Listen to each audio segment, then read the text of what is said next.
This time around, we start the game to see that Nate is on a train ride. Well, was, because this bitch is hanging off the side of a mountain. But that's fine, we'll just climb out the... Oh, he's been shot too.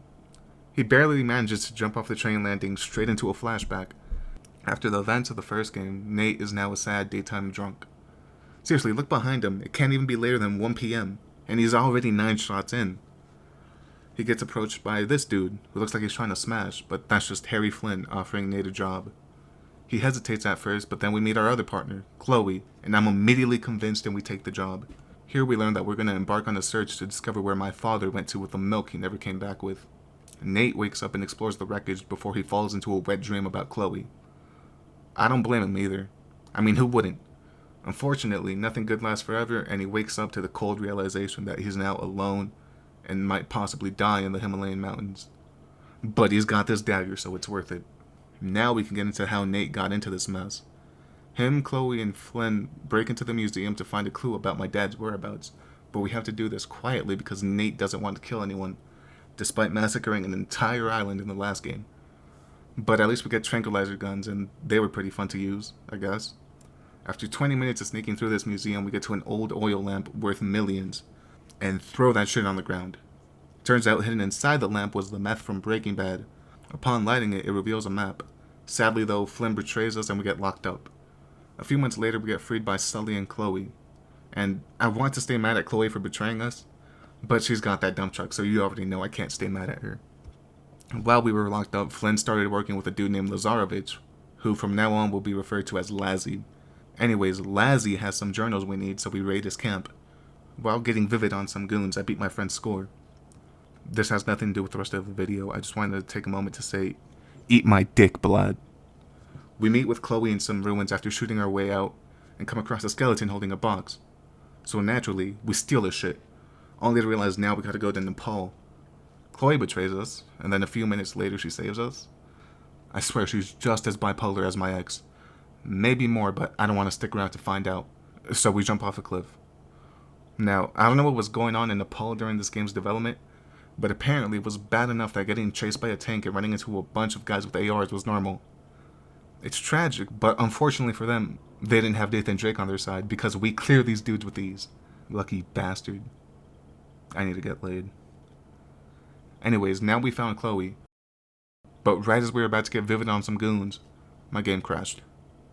Maybe having to slam my PS4 like it was Chris Rock in order to get a game to start is a sign that it's time to retire it. But not yet, because we still got 2 more games to get through. Now that we're back in, we smack these bots, and after a hard-fought battle, we finally get to use this turret. Damn it, no one's here. Chloe gets stuck in an elevator, which is weird to see because I usually skip this part of the video, but... I'm gonna have to fix the power to get you out. You gonna be okay? That's a dumb question. Where the hell is she possibly gonna go? Whatever, we get Chloe out and find the temple we need to get to. There's just this small little issue of a helicopter following us across the city, and he gave me a tiny bit of trouble. We managed to eventually destroy it, but then run into Elena and her new boyfriend Jeff. They're here investigating Lazzy, and for some reason Elena dumped Nate in between games. Knowing that information now, I wish Chloe pulled the trigger here. She left my boy so she can watch as this bullet leaves the chamber.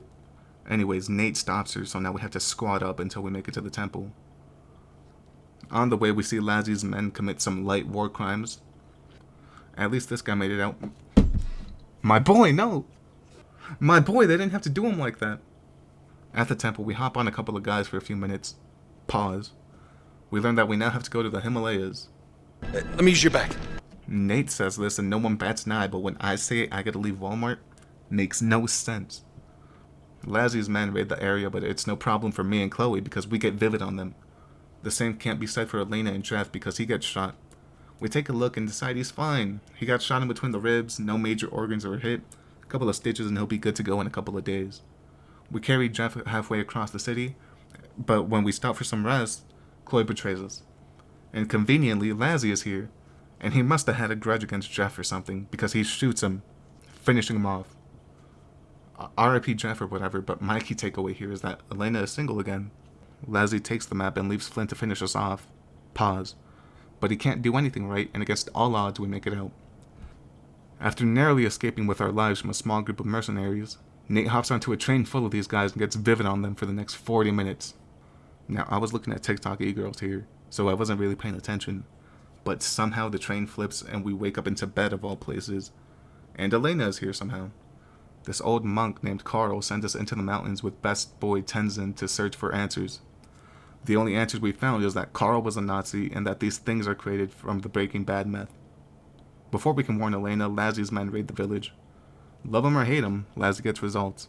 That's because he believes in overkill. So when he hears Nate is in a small Tibetan town, his first thoughts are, send 7 platoons in a tank. That ought to finish him off. But since they don't have plot armor, they get thoroughly disrespected. Lassie kidnapped Carl, so now we have to do the same thing we've been doing for the past 5 hours. But this time we do it on the back of trucks. It's still fun as fuck, even now. We follow them to a temple in the mountains, and you know the deal by now. With getting vivid and shit.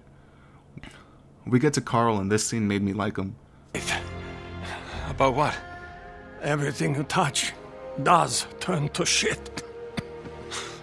Even in his dying breath, he's still talking shit. That's the heart of a true instigator right there. Rest in peace, Carl Schaefer. He will be missed. Never mind, he was a Nazi. Fuck that guy. We find Chloe and she just gives us the dagger back. After that, the usual happens. Goons have me get vivid on them. And we find Elena. But Lassie catches us. He sends Flynn with us to go open these big-ass doors.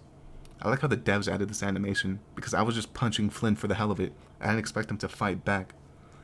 We opened the doors to see that the place my dad took the milk to became known as Shambhala. However, he's nowhere to be found, so presumably he's still out there. But those creatures from earlier are people who drank a mix of the forbidden milk and the meth. Right as we find this out, Flynn comes out of nowhere and uses his special move on Elena. We leave Elena with Chloe to go 1v1 Lassie.